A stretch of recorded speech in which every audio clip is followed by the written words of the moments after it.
Israel और भारत दो दहशतगर्द रियासतें और दोनों एक दूसरे की दोस्त, लेकिन इन दोनों रियासतों में इस वक्त सफ़े मातम बिछी हुई है। ट्रंप की जानिब से तुर्किया को जदीद F-35 लड़ाका तैयारे देने के बाद इन दोनों ममालिक में इस वक्त वावेला जारी है। इस बारे में अज़हर अली खान से बात करते हैं।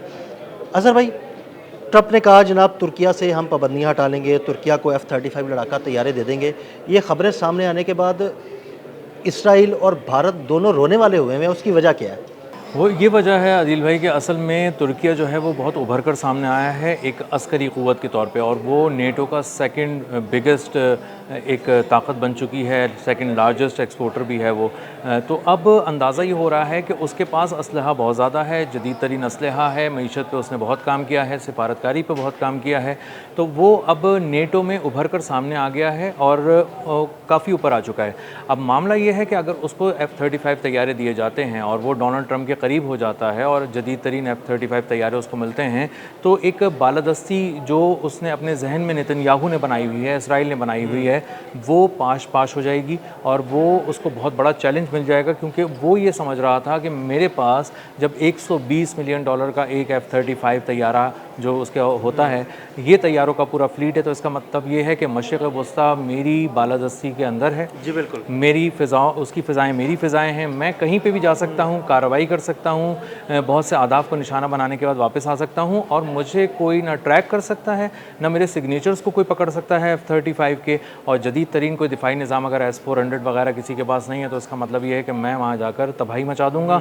और ये एक सीधा सा पैगाम है कि इसराइल की, मैं मशरिक़ वस्ता में जो मर्जी करता फिरूं, कोई मुझे रोक नहीं पाएगा। जी, गुंडागर्दी है, उसको रोक नहीं पाऊँगा। अब मामला ये है कि ये चाह रहे थे कि किसी तरह F-35 तैयारे तुर्किया को मिलें, लेकिन तुर्किया को उन्होंने F-35 तैयारे इसलिए नहीं दे रहे थे अमेरिका, कि वो उसके पास S-400 सिस्टम उसने रूस से ख़रीदा था, और S-400 सिस्टम ख़रीदे जाने के बाद अमेरिका को ये बहुत ज़्यादा डर था कि हमारे F-35 तैयारों के सिग्नेचर पकड़ लिए जाएंगे। इसका मतलब ये है कि वो ट्रैक कर लिया जाएगा, और जब वो स्टेल्थ टेक्नोलॉजी का हामिल तैयारा ट्रैक कर लिया जाएगा तो उसको फिर निशाना बनाना भी कोई बहुत ज़्यादा मुश्किल नहीं तो होगा। ट्रैक ईरान ने भी कर लिया था और ईरान ने निशाना भी बनाया। जी, ईरान ने करके दिखा दिया, तो उनके बहुत सारा गुरूर जो है वो जो 2019 से उनके दिमाग में था, वो पाश होकर नहीं गिर गया। 3 महीने में पाश हो गया। जी, बिल्कुल ऐसा ही है। और उसके बाद जब एक F-35 को ईरान को निशाना नहीं बनाना था, तो उसने उसको सिर्फ जैमिंग करके लॉक किया था, तो उसका पायलट बौखला गया था और उसके बाद वो बड़ी मुश्किल से एक ऐसी एयरबेस पे उतरा जहाँ पे उसको नहीं उतरना था, और वो इमरजेंसी लैंडिंग थी।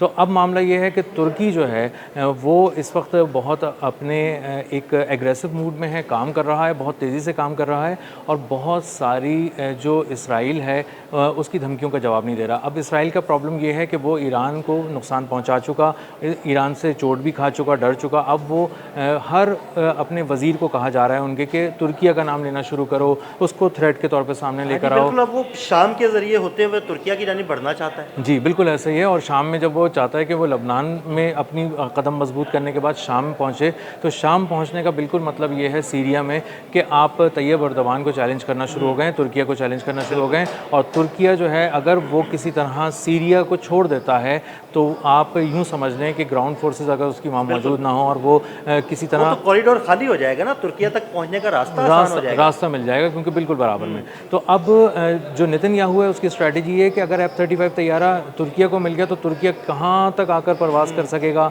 उसको पकड़ा नहीं जा सकेगा, उस पर एक नया जदीद सिस्टम लगाना पड़ेगा दिफाई, जो उसको तबाह करने की कोशिश करे।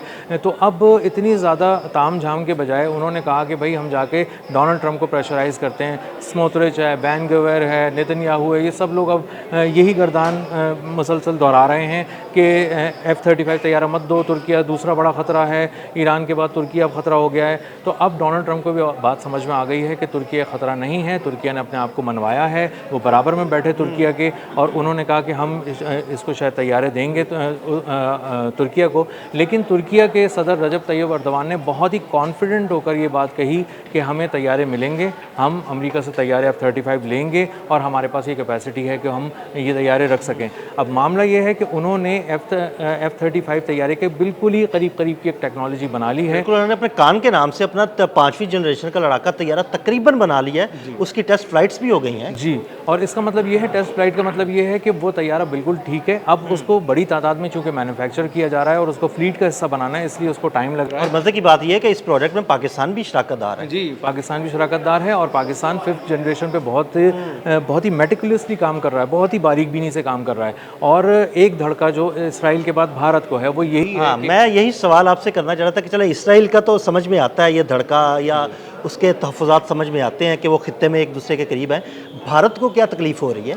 भारत को ये तकलीफ हो रही है कि उसको अब ये समझ में नहीं आ रहा कि उसको थप्पड़ कहाँ से पड़ने वाला है, क्योंकि पहले भी उसको ये लगा था कि जंग होगी जिसमें हम थोड़ा पाकिस्तान के साथ लड़ेंगे और ये करेंगे, और दुनिया भी यही समझ रही थी। लेकिन किसी को भी ये नहीं मालूम था कि ये जंग एक यकतरफा जंग होगी जिसमें पाकिस्तान बांध कर मारेगा। पाकिस्तान ने उतने ही ज़ख्म सहे अपनी जंग में जितने वो रिस्ट्रेंट का मुजाहरा करते हुए सह रहा था। उसके बाद जब जवाब देने का वक्त आया तो पता ये चला कि पाकिस्तान ने सिर्फ जवाब नहीं दिया, पहले हाथ पाँव बांधे और उसको एक नए वॉरफेयर से मुतारिफ कराया। जो 9 लाख फौज भारत की खड़ी एक जगह पे देख रही है शक्ल, बाकी फौज कहीं और खड़ी शक्ल देख रही है। खड़े हुए देखते ही रह गए, ना हिल पाए ना कुछ कर पाए कि उनके साथ हो क्या रहा है उन्हें समझ में नहीं आया। बिल्कुल, और इसीलिए उनको ये डर लगता है कि पाकिस्तान जो अब अगली जंग में या अगली कोई अगर हम उसके साथ जाके उससे भिड़ने की कोशिश करते हैं तो वो एक अलग तरह का सरप्राइज़ देगा, और वो अलग तरह का सरप्राइज़ जब हमें मिलेगा तो फिर हमारे कई साल ज़ाया हो जाएंगे उस टेक्नोलॉजी को समझने में। जब हम वो टेक्नोलॉजी लेके दोबारा पाकिस्तान को आंखें दिखाने की कोशिश करेंगे तो पाकिस्तान एक तीसरी टेक्नोलॉजी के और जरिए मुझे लगता है कि उनके तहफ़्फ़ुज़ात की सबसे बड़ी वजह यह है कि चूँकि पाकिस्तान और तुर्किया जो है वो एक दूसरे के दोस्त ममालिक हैं। 5वीं जनरेशन के लड़ाका तैयारे पे दोनों काम कर रहे हैं कान के नाम से, और अगर तुर्किया को F-35 लड़ाका तैयारे मिल जाते हैं, वो टेक्नोलॉजी उसके पास आ जाती है और टेक्नोलॉजी की समझ तुर्किया को आ जाती है, तो वही टेक्नोलॉजी की समझ पाकिस्तान को भी मुंतकिल हो जाएगी। शायद इस वजह से भी वो ज़्यादा खौफ का शिकार है। बिल्कुल ऐसे ही है, क्योंकि पाकिस्तान बहुत पहले से 5th जनरेशन पे काम कर रहा है और उसको ये बात मालूम है कि ये टेक्नोलॉजी अगर हासिल नहीं कर रहे आप तो आपकी फ़िज़ाओं में वो बरतरी नहीं है। इसीलिए 5th जनरेशन पे काम करते करते पाकिस्तान खुद बहुत ही एडवांस लेवल्स पे पहुंच चुका है, और अगर उसको F-35 से रिलेटेड कुछ ज़्यादा मालूमात मिल जाती हैं और वो उसको इस्तेमाल भी कर लेता है किसी तरह से, तो इसका मतलब ये होता है कि आप एक ऐसा तैयारा बना सकते हैं जो अपनी 5th जनरेशन प्लस F-35 की 5th जनरेशन और उसकी स्टेल्थ टेक्नोलॉजी को आप जब स्टडी करने के बाद चीज़ बनाएंगे तो आप F-35 से ज़्यादा ख़तरनाक एक तैयारा तैयार कर लेंगे। और जब वो तैयारा तैयार कर लेंगे तो उसके मतलब ये है कि ये धड़का इसराइल को भी लगा रहता है और ये धड़का भारत को भी लगा रहता है। भारत का प्रॉब्लम ये है कि भारत के पास जदीद पैसे हैं, वो कुछ ख़रीद सकते हैं, दिमाग नहीं है उनके पास, इसीलिए वो जाके रफ़ाल जब ख़रीद के लाते हैं तो नारियल फोड़ते हैं और कहते हैं कि यार हम नारियल फोड़ सकते हैं। वो नारियल फोड़ते हैं और हम उनके रफ़ाल फोड़ देते हैं। हम उनके रफ़ाल फोड़ देते हैं और हम उन्हें हैरान कर देते हैं और बहुत दूर से निशाना लगाते हैं और वो सारी चीज़ें जंग में अज़हर भाई, वो पैसों के ज़रिए टेक्नोलॉजी ख़रीद तो सकते हैं लेकिन उनके पास इतनी महारत नहीं है कि उस टेक्नोलॉजी का कोई दिमाग लगा के इस्तेमाल कर सके, और पाकिस्तान ने उनकी तमाम किस्म की टेक्नोलॉजी को है ना ज़मीन बोस कर दिया। बिल्कुल ऐसे ही है। एक बहुत ही आम मिसाल से समझते हैं कि अगर एक रफ़ाल आप पाकिस्तान को दे दें और एक रफ़ाल आप इंडिया को दे दें तो इंडिया रफ़ाल उड़ाएगा, पाकिस्तान रफ़ाल उड़ाने के साथ साथ उसकी टेक्नोलॉजी भी काम करके उसका एक अपग्रेडेड और एडवांस वर्जन लेकर आएगा और दुनिया को हैरान कर देगा। और यही वजह है कि बहुत सारे जो मामलात हैं दुनिया में, बहुत सारे ममालिक को इसीलिए भी बहुत सारी चीज़ें नहीं दी जाती क्योंकि वो ये समझते हैं कि ये हमारी टेक्नोलॉजी से आगे चले जाएंगे, क्योंकि ये ज़हीन लोग हैं, इनके पास बड़े दिमाग हैं और ये कुछ नई टेक्नोलॉजी। अच्छा अज़हर भाई, तुर्किया को F-35 लड़ाका तैयारे अगर मिल जाते हैं तो ख़ित्ते में आप उसकी बर्तरी को कैसे समझते हैं कि क्या इसराइल पर उससे बर्तरी हासिल हो जाएगी?